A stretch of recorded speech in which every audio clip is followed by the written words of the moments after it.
Hello, everybody, and welcome to Nightcall's first ever X live stream. I'm your host, Chris Erickson. Tonight, we're going to be covering Robert's Rules for Unity. And basically, the point of this stream tonight is to try and understand what infighting is and obstacles we face towards unity. And then on the other side of it is what kind of solutions can we all come together and brainstorm to trying to help other people navigate the storms, right? And so tonight, we're going to have 3 rounds. We're going to do, the first round is just going to be general introductions. Second round is going to be describing the problem. And the third round is going to be solutions-based and finishing off on a positive note in that sense. So we're going to go around the first time. We're going to start with Tom Marazzo. If you want to just give us a brief overview of who you are, and we'll go around the circle and we'll come back. The floor is yours, Tom. Sure. Thanks. And thanks for inviting me to this. I appreciate that. I know my name came up in this particular subject because I've written extensively about it on my Substack. And I often write about it on X, which is primarily where I hang out. But first and foremost, yeah, I'm a Canadian. I have some political affiliations, but not aspirations. And something that does trouble me as a Canadian. I'm a former service member. I retired 10 years ago from the Canadian military. I spent 25 years in the military. Then I became a teacher, COVID, and I think everybody knows the rest of that story. But what I'm seeing is a country that really doesn't exist the way I always believed it to actually exist. And I feel like the role of dialogue has been, or almost that skill, that art in Canadian society has been completely lost. And so for me, a lot of the times in my writing, I try to talk about ways that we can get back to actually doing dialogue. We don't have to agree. We just have to be willing to have the conversations and hear all sides of it. And what I find really important is, and people should know, maybe not about me, but I think in general terms about everybody. If you can have a respectful discourse and have a dialogue, and you can change my mind because I have to be open to having my mind changed. If you can change my mind, chances are in the future, I'm probably going to advocate for your point with somebody else. So I think it's important that we're open and willing to listen to other people's point of views, because we can't live inside our own personal little bubbles and our own self-licking ice cream cone of an ecosystem that we create for ourselves. So hopefully we can bring back the art of respectful discourse and learn something from each other instead of always trying to win. Maybe we can start trying to solve problems. Next. Thanks for that, Tom. That's a great point, right? Civil discourse is not about winning. It's about being able to have a respectful dialogue. We'll just go around the wheel. Chris, the floor is yours. Tell everybody a little bit about yourself. You're muted, Chris. Sorry. I'm Chris Enns. I'm new to this. So I am a People's Party candidate in central British Columbia. And I've recently spent a lot of time in Edgewood at the ostrich farm and done a few podcasts and interviews on that subject matter. I have a varied background. I do project management for my day job.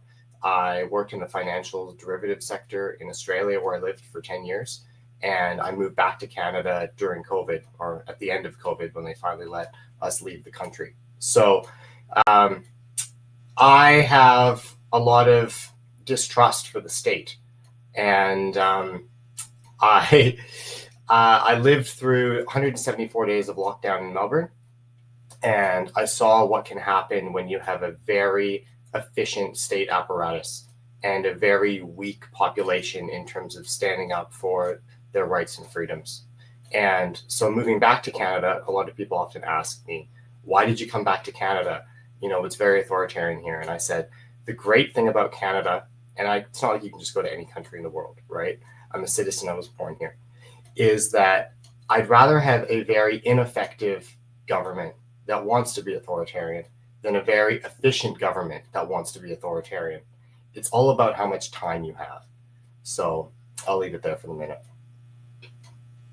Very well said, Chris. Andre, introduce yourself to the audience, please. Pleasure to have you. So first of all, thanks a lot, Chris, for inviting me. I'm very pleased to be here. I'm a retired senior advisor for Hydro-Quebec. I worked there for 33 years. And I'm also a writer since 33 years. So I write novels, plays. I wrote 4 major essays, and I was aware of what was happening since many, many years. And I would say the COVID era brought me into politics last year. I wanted to run for the People's Party. And this is where I met Payment Scary and Timothy Knight, and we started a podcast, which is the title is Cerberus at the Improv. We will celebrate the first anniversary on October 18, and told myself I have to jump in. So I also have a podcast, The Philosophy of Information, in French and in English. So I'm very happy to be here. I hope we will be able to maybe break the barrier of language between the English part of Canada and French part of Canada, especially in Quebec. We really lived a very horrible pandemic, or what we a pseudo pandemic with the curfew, and I was aware of what was happening when I saw the Freedom Convoy. This is where I really felt Canadian. So I hope that we will be able to, like Tom said, we will be able to debate. We always mention the logos, debate, talking, disagreeing. I was risk managed. I did risk management. I had to go back. So when you have risk, you have to be able to challenge each other. I think it's important, and maybe it's a good opportunity to do it here. So thanks a lot for inviting me. Perfect. Pleasure to have you, Andre. Payment. Sir, the floor is yours. Thanks, Chris. Thanks for setting this up. My name is Payment Asghari. I was born in Iran. I came to Canada when I was a kid in '89. I pretty much grew up in Canada. I went to school here. I have a background in computer science. And then after that, I went into private sector. I was in security, data centers. And then COVID happened. And like everyone else, I scrambled because I was asleep for so long. I wasn't paying attention. And then, you're like, all right, we're going to put the vacation mode aside, and we're going to go into serious mode and save the country. But you have no idea how. So you go to protests and you try to understand what this thing called the charter is. And I did that from 2020 on. I started a podcast. I started bringing on Canadians, mostly to educate myself, just by letting them tell me their stories. After that, I ran for the People's Party in the last election in April. And since then, I've walked away from the People's Party. And the reason I've done that is sort of the reason that I'm here today. I don't think any change will come until we kind of confront this media political party entrenched monopoly system that they have. It's just an establishment. We call it the uniparty. And we have to find some way through that. And it doesn't have to be the People's Party. It could be any one of the political parties. Again, I'm not partisan here, but I don't want to be under the thumb of this. I don't want Canada to keep going in this direction. So thanks. Well said, Payment. Timothy, tell us about yourself. Good afternoon. Thank you for inviting me. My name is Timothy Knight. I'm of Newfoundland extraction. My father was a Canadian Guard in the 60s and very early 70s. He was actually taking babies out of carriages on Wellington during the FLQ crisis, laying them down on his flak jacket in the rain and searching carriages for armaments right here in Canadian soil. So and then growing up in Newfoundland in the 70s and 80s, so I have that experience. Moving out to BC when I was a late teenager in '85, I've been pretty much all across the country. The last few years I've been involved in business consultation more at an executive level because I like to tell people what to do. And being introduced through the People's Party of Canada to Payment and Andre, I was a CEO in the Fraser Valley with one of their electoral district associations, and that got the three of us connected, and later on with Chris Enns. Currently, I'm the CEO of the PPC Association for the Greater Vancouver Regional Association, and we're watching over about half of the province's candidates and districts.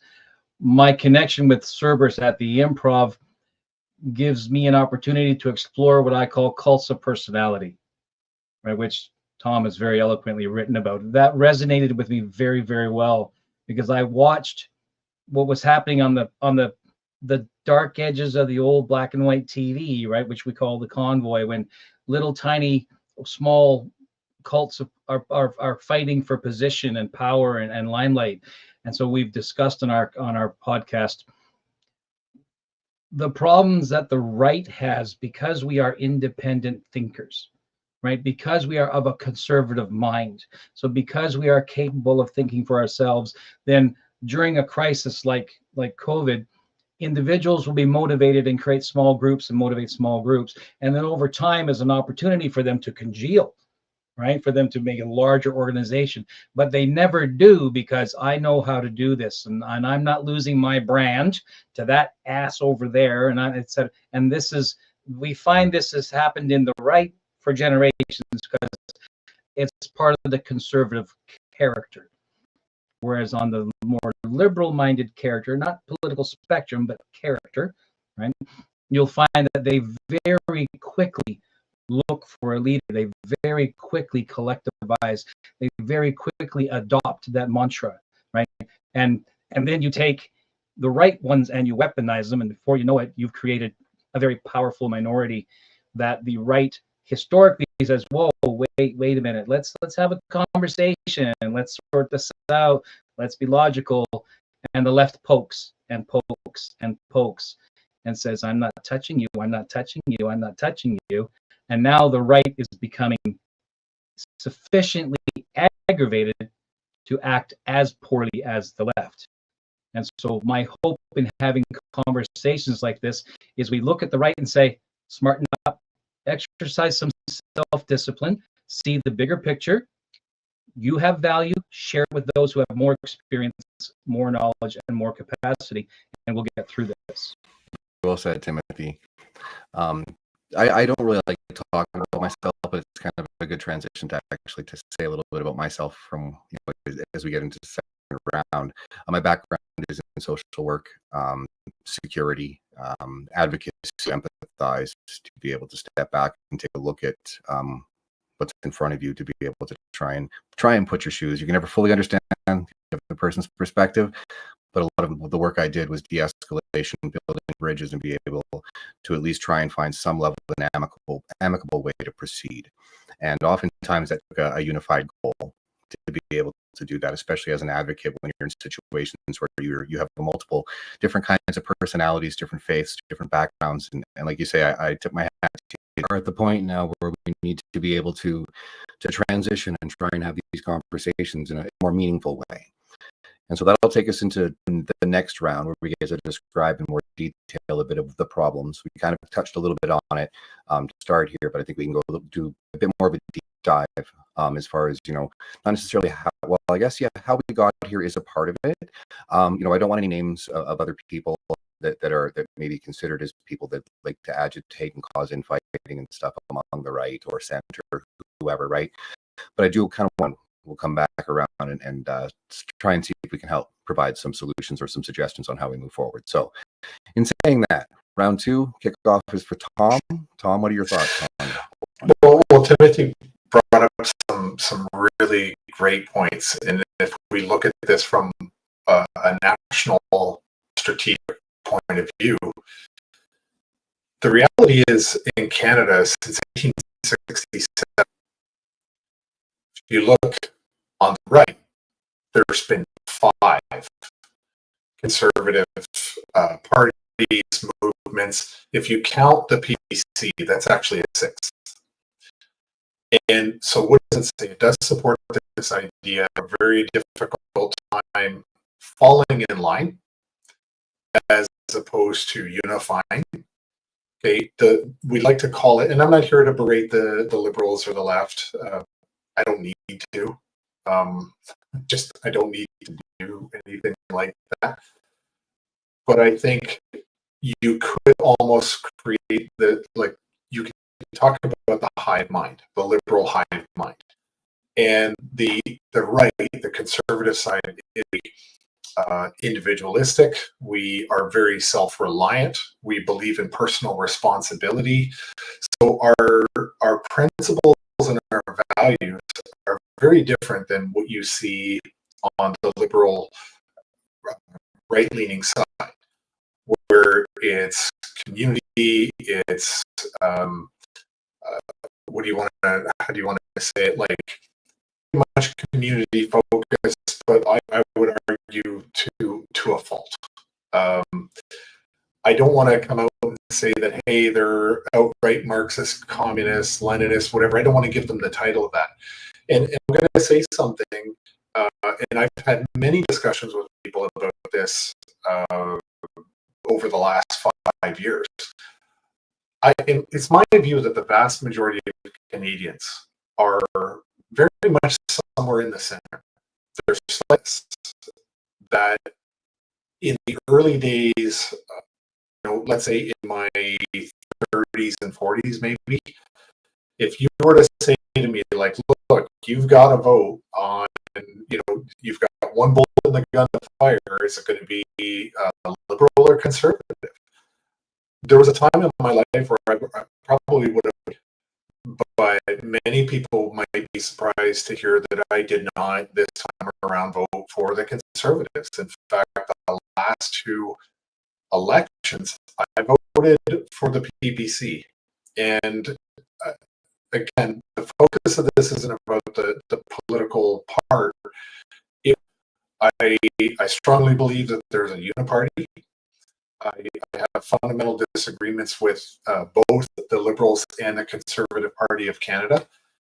But most importantly, to me, I really strongly viewed the PPC as a grassroots. It was a party of ordinary Canadians. And so this is why I was always advocating and putting my support behind that work to do within the PPC. I think there's a lot of work to do, a lot of soul searching to do within the conservative voters collectively. And so I would like to see the conversation in this country along, stop doing something called crabbing. And just really quickly, what crabbing is it's an analogy that if you put one crab into a bucket, and the crab will try to get out of the bucket. And hopefully the crab can get out. But if you put a second crab in there with the first crab, and the first crab tries to get out, the other one will pull it back into the bucket. It's the Sorry, Tom, I had to mute you for a sec there. People are having a hard time hearing you with your mic. I'm not sure there's anything you can do to kind of correct that. Okay. I'm hoping. One sec. Okay. Is that better? You're open. Okay. Try again. Sorry about that. But anyway, what I was saying is that what I've noticed since the convoy is there's an awful lot of crabbing that happens on the right. And I've been, I don't want to say a victim of it, but I've been a target of a lot of crabbing. And I find that part is really difficult when you're trying to get involved. We stop putting the mission ahead of the group, and we start to cater to the egos and the icons within the movement. And so for me, that's been very off-putting. I've left every single group that I have belonged to since after the convoy. I spend a lot of my time trying to gain influence or help people think through things, or just hopefully they can identify with what I'm thinking, or it gives them something to think about. I'm not sure what's happening with your mic, but the comment section is kind of blowing up there. I want to test the space, so if Chris will come back to you, I just want to see if it's your mic or if it's the actual stream. Chris, did you want to I can do that. Sound test there for us? Oh, now you're muted. If you just want to give us a bit of insight into what your thoughts are in the infighting. Yeah, well, I think my personal rule for myself, and that I try to, sell to other people, is that if you're going to have a conversation and have a real discourse with someone, you need to let them know, and let yourself know, more importantly, that you don't have all the information. right? You only have the information that you have, and as new information comes, that you're going to the position that you've taken and come to potentially new conclusions, right? And if everybody can get on board with that as a starting place, then it leads to much better outcomes. You can have discussions with people that are totally opposed to you, and you can finally start to find a little bit of common ground, right? And then the merits of your argument will. Okay, apparently there's a problem with the stream. Everyone's kind of freaking out, and my name as well. Should we restart the stream? I don't. This is my first time doing this, so I don't know if there's a way to reset the stream or if it has to be. Is it multiple people or is it just the one person? No, it's all of them. Even people are saying my mic is popping as well. I'm having no audio problems or anything. Anyone else? Yeah, I think I did as well. I'm not having any problems. Can you guys give us an update if the problems You are all still sound persistent? fine on my end. I would recommend powering through it. Yeah. yeah. My sound is okay too. So Yeah, Andre sounds good to me. All of you sound good to me. So I don't know why it's broadcasting in that way. Then that's very weird. Will that pick up on the recording, or do you think it'll be fine? I honestly think there's no problems. It's very, very unlikely that the six of us are having problems yet. There's a problem with the broadcast. yes, But it's quite should be rare. The comments are full of people saying it's unintelligible. We're all choppy, and there's a bunch of them. Is They're it just trying to Because divide maybe it. it's a problem with X. Yeah, it's on X. Most of the comments are coming from X. All of the comments are coming. Reboot.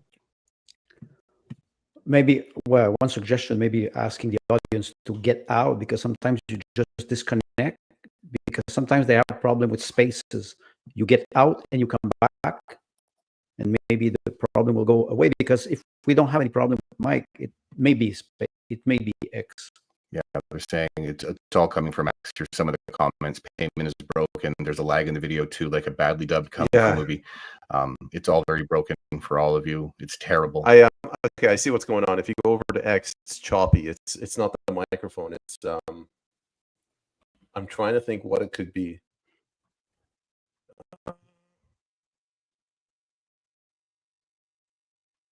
I can reboot. Well, the reboot would require you to just refresh the browser. The room will still stay.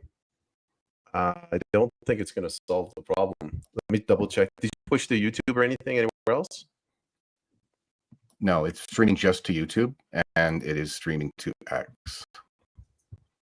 Let me try Andre. I just want to see if it's only on your stream or if Andre's stream is also bad. Okay. Thanks for your patience, guys. I've checked on my YouTube channel, and it's lagging too. I saw it.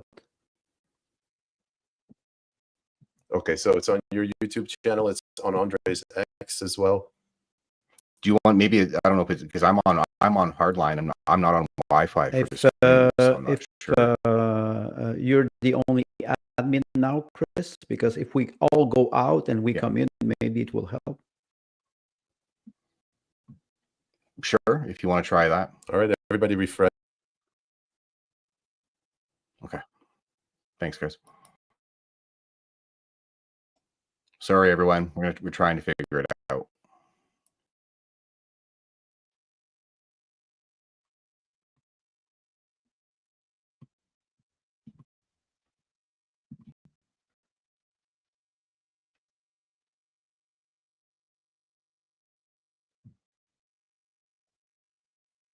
Just waiting for Tom and Chris.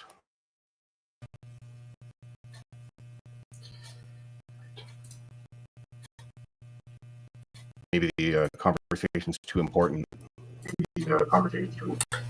I lost my blur on my kid's Lego.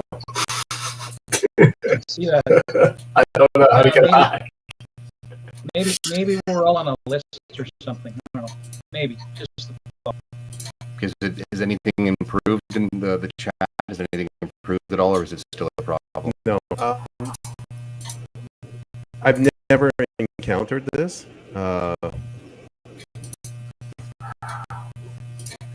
Unless someone's attacking your stream, Chris.